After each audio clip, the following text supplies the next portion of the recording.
Happy Monday, how's it going guys? So thanks for joining me for episode 3 of my show. We have a lot to cover in today's show, so let's get right into it. Boosh. What have I been playing? So I've been playing a bit of Shift DX on the 3DS eShop, published by Choice Provisions. It's really good. Yeah, you should definitely check it out. It's a really clever kind of puzzle kind of platform game. It's really neat. You can kind of switch, from or shift from kind of being in the black space to the white space. And you kind of flip over. Now that becomes a platform, and you walk on that side and whatever. Just check it out. It's really good. So that's nice, because there's not much coming out in the eShop right now. So it's kind of nice to have something cool and interesting come out. So that was good. So I checked that out. That was nice. What else? So I've got my Lone Survivor physical copy. Very nice. From Limited Run. And that came with the soundtrack as well. With a bunch of tracks and stuff. The soundtrack's great. It's kind of, I guess, Silent Hill inspired, I suppose you could say, but it has its own unique flavor. Definitely worth checking out. And the music was made by Jasper, who developed the game, so it's kind of like a one-man show, really. It's amazing. I mean, considering he did everything, it's pretty amazing. You wouldn't know that everything was done by one person, so it doesn't feel that way. I guess Limited Run included this kind of with their shipment. And not the Zero Drifters listed on there, number 8 and number 9 of their games so far. They've done 31. And this is kind of out of date now, probably, so they've probably done a lot more since then. So that's cool. So Lone Survivor, physical. Really worth checking out. It's a really good game. Like I said, I have it on the Vita. I think originally came out on the PC. I think it's on the PS4. I'm not sure though, but I think it's on a few different platforms. So definitely worth checking out. I'll put that on my done pile over there, because this is a very professional, classy show. We have our in and out box. So this is the inbox. This is really neat. So some of you guys will actually know what this is immediately, and some will be like, I don't know what that is. So the Sinclair ZX Spectrum. This is what do they call it? A visual compendium. It's fancy. Fancy way of saying lots of pictures and words. So this was a machine that came out in the mid-80s, 83, 84, I think, 83 maybe, it probably says so in here. I'm sure it does, but somewhere in there anyway. And this is a really high quality book from Bitmap Books, with just great imagery and write-ups from the people who worked on the games, journalists of that time as well, talking about stuff. It's really neat. It's a really well done. If you were familiar with this era of gaming, I think you'll love it. And if you're just an enthusiast, interested in or intrigued by such things, then it's just worth checking out. And obviously, see, these are some of the key characters of that era. Manic Miner in the middle there, Hungry Horace up there, it's classic. You got what's it called? Egg something. I can't think of what the game is called right now. That's so crazy. Ant Attack. Anyway, a bunch of great stuff. The little R-Type right there. So you can see the artwork obviously is very limited, but considering that, they pulled off some amazing things. I want to say Chucky Egg, but it's not Chucky Egg, is it? And I want to give you the right name. It is Chucky Egg! Yay! Alright, anyway, so really neat. And the Spectrum was my first gaming machine. So when I was a kid, I think it was 84, I want to say. So I was about 10. Yeah, about 10, 9 or 10. I was born in 74. Yeah, that's how old I am. I was about 9 or 10, somewhere in there, I guess. And my dad got a Spectrum 48K, the rubber keyboard, the first release of the machine.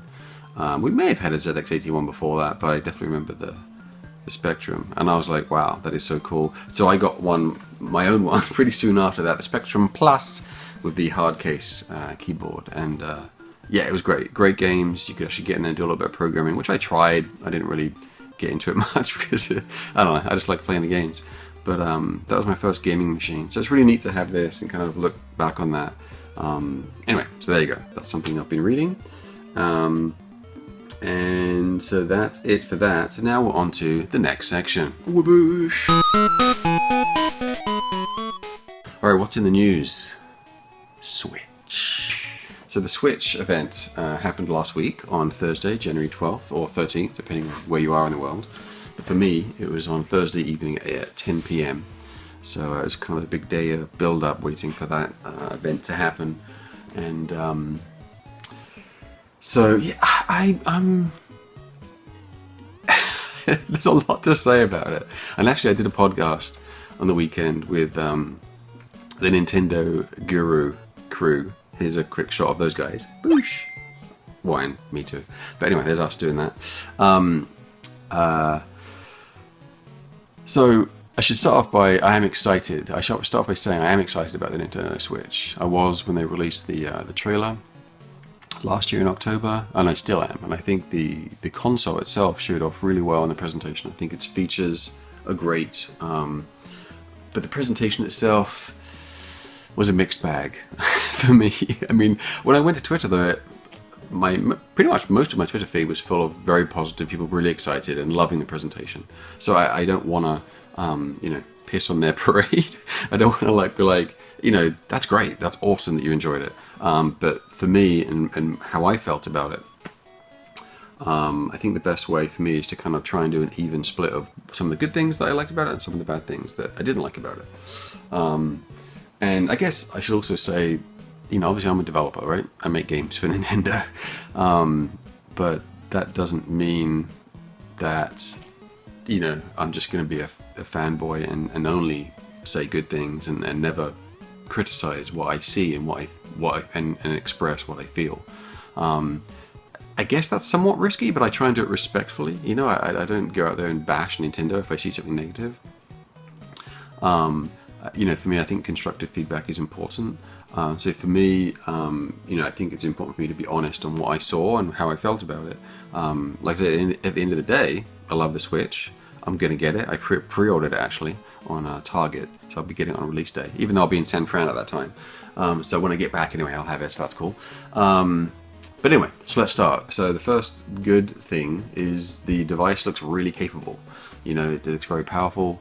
All of the abilities that they first revealed in the trailer last year, of course, still are there and look great.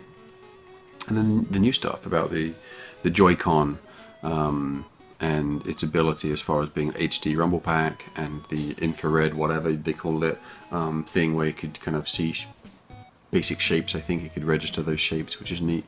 I think it's touch screen. I need to check on that, but I think it is. But even if it's not a huge deal, but I think it is. But they didn't really spend a lot of time talking about that if they did, but I thought it was mentioned at one point. So the machine itself is very capable, I think there's a lot of potential for really fun, innovative gameplay that Nintendo themselves hopefully will come out with, and third parties will embrace as well. So, it's at home, it's mobile, it's all the rest of it. So it's a really neat, it's a lot of potential as a machine, which is great. So that's exciting. Okay, so a bad to counter that good is the price. I mean, it's not crazy expensive. For me, I'm like $300. Yeah, cool. Seems totally reasonable. That's great. Most of the machines of the recent generations have been around that price when they're released. But Nintendo isn't squarely going after the hardcore gamer audience like Sony and Microsoft typically do. They go for more of the family.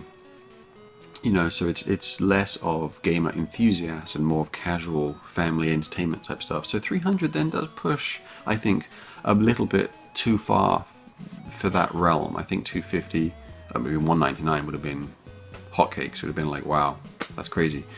250 I think would have been a sweet spot for the price. So I do think 300 is a bit much. The interesting thing is though, it's coming out in March for 300. Will it have a special price cut for Christmas time, Christmas this year, or the holiday season, if you don't celebrate such things, down to $279, $249, or a special bundle, blah blah blah, whatever, you name it. So it does give them that leverage to be like, boom, all the hardcore can buy it at $300, and then a few months later, let's say September, October time, November, whatever, they can slash the prices for that holiday season. So you know, they do have that ability, which is interesting. So that would be smart. So we'll see. But the initial 300, I don't think is going to make it fly off the shelves. I think 250 or 200 would have been better, but yeah, whatever. And also the peripherals seem really pricey, as far as, you know, getting the different controllers and all the other doodads seem pricey. Again, from a casual perspective, it's kind of like, I think as a family you want to just pay a few $100, you bring it home, you've got everything you need, you're done. It already being a bit pricey and then having to pay a little bit more to get extra peripherals or things that you would like, again, it makes it difficult for casual players and for the family audience. And the reason I'm harping on, you know, that aspect is because that's largely Nintendo's audience. You know, that's what made the Wii so successful, and ergo made the Wii U not so successful. It didn't hit that audience. So I think it's important for them to hit that audience, and price is obviously a huge aspect of that. I think already, though, the Switch is way more appealing than the Wii U in that regard, so that's great. So it has a head start on that. Alright, on to another good point. Number 2 good point is Zelda. Looks amazing. Yeah, what more is there to say? Looks fantastic. It's going to be out on release day. Awesome. It's going to be incidentally out on the Wii U on release day as well, which is awesome. I mean, that's great. For a business decision, doesn't seem like a great idea, but for us as gamers, that's awesome. So if you can't get a Switch, or can't afford to buy a Switch, don't want a Switch, that wonderful game will be out on the Wii U on release day, March 3rd of the Switch. So cool. That's great. The game looks ridiculous, so that's going to be really exciting. That is definitely the killer app, I think, for the system, and it's coming out on release, so that's fantastic, because there were rumors that it was going to be pushed to later in the year, so it's really awesome. It's going to be a release title. Alright, number 2, bad. Mario. Oh no! I mean, I hate to say that. I'm surprised I'm saying that. But, it's confusing to me. It seemed like a kind of a weird hodgepodge of visual styles slapped into a Mario game. So I'm hoping I'm way off, and I'm hoping I'm completely wrong. But I was confused watching that trailer. The gameplay looks good. The hat, throw and jump, fantastic. You know it's going to feel awesome, because pretty much all the 3D Mario games do feel awesome. Obviously there's varying degrees of controls throughout each game, but I'm sure this game is going to feel great for what it is. But the visual style, starting off in a realistic city, does not compute for me for a Mario game, or really any Nintendo game, honestly, because of the can of worms that opens up. You know, that they're putting in a realistic setting, so your expectations of realism then start to kick into play. So is that, I don't know, is it going to meet your subconscious expectations of that environment when you're in it as Mario? I don't know, very strange. But then there are some levels that look really fantastical, so weird. So I mean, it really comes down to presentation and how the player experiences it that really counts. So, you know, we'll see. But right now, I'm on the fence. I don't know. I'm going to get it, of course. I'm going to play it. I'm sure I'm going to enjoy it. But, you know, when you look at it in the lineup of all of the amazing 3D Mario games that have released over the last decade or more, where's it going to stack up? You know, and right now, it could be at the bottom of the list. I don't know. Which, you know, for a Mario game, it's still going to be a great game. But compared to Galaxy, Sunshine, etc., we'll see. So that was a bit weird for me. Alright, next to the good. Great variety of titles shown at the presentation. Awesome. You know, a really, gosh, I mean, a crazy variety from RPG to mini games to Zelda to Mario, the whole shebang. So Mario Kart, of course. So, well, that was briefly in the presentation, I guess. So that's great. That was really good. That was really good to see a wide spread of games. However, and the bad in that aspect is that I think the focus on the game 1-2 Switch and ARMS, or ARM, or whatever it is, it felt like it had a bit too much airtime, honestly. And again, this is just me, just my perspective, you know, whatever. But it seems odd to put such an emphasis on those games. And again, like, obviously they're going over the casual. You're probably like, hang on, but you just said they're going over the casual family audience, so I don't get it. Totally. But that's not it. What they presented wasn't Wii Sports. You know, Wii Sports was, oh, tennis, but I can use this to play it. Got it. Awesome. Yay, I'm in. 1-2 Switch or whatever was, I'm sure it's going to be a fun party game, especially if you're drinking. But is the average family, is that going to make them go out there and buy it? I don't think so. I think it's a neat mini game. I really have nothing bad to say about the game. It looks neat. It's going to be fun. It's going to be great and laughs, and that's awesome. But it's not Wii Sports. You know, it's not a system seller. It's like, yeah, neat. It's a mini game. Awesome. Next. But they spent way too long on that. And the same thing with ARMS. Looks fantastic. Looks great. I'm totally going to play and enjoy it. What a great use of the controller. Same thing with 1-2 switch. But again, it's a mini game. It's a game where you're like, oh, that's neat. Yeah, that's really cool. But it's not Wii Sports. You know, it's not that type of thing where it will hit the family and go, oh my gosh, I must buy it because of that. Because I connect. I understand. I mean, like I say, it's something I'm really excited about. I'm looking forward to get the machine and get into it. I just felt the presentation was it's really odd. I think after the amazing video that they recorded, that they released, last October or whenever it was, that to me was almost like pitch perfect, that video. The 3-minute trailer they released originally. It was cool, it was interesting, it communicated what it was, it just did everything.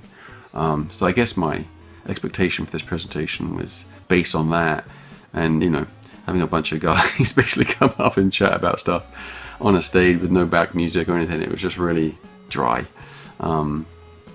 So yeah, that was kind of a little bit of a disappointment. But anyway, so there you go. So that's my thing on that. And let's go on to the next section, which is Good Morning Blips.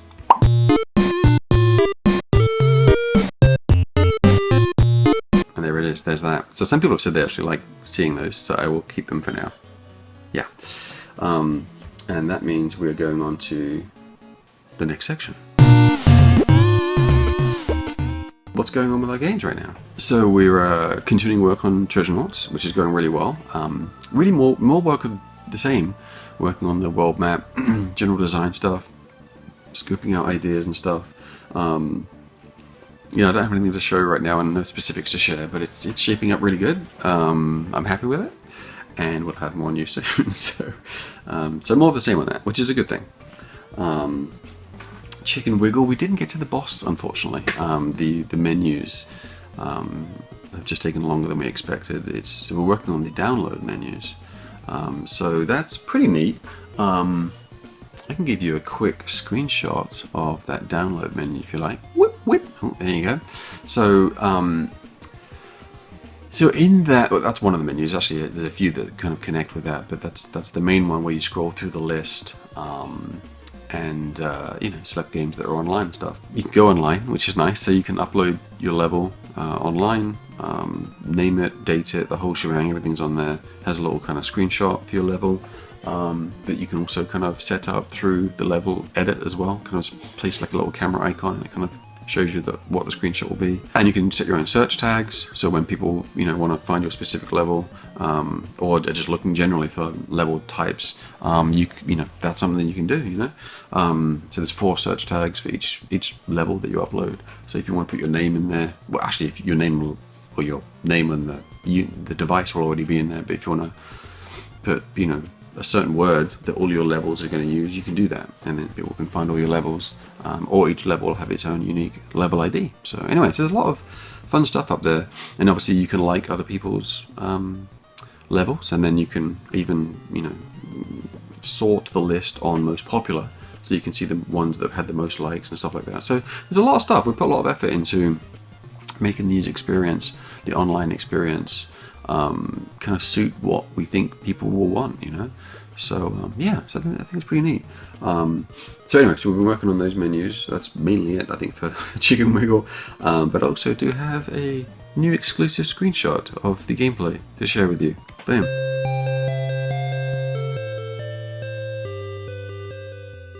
There you go. So there's that.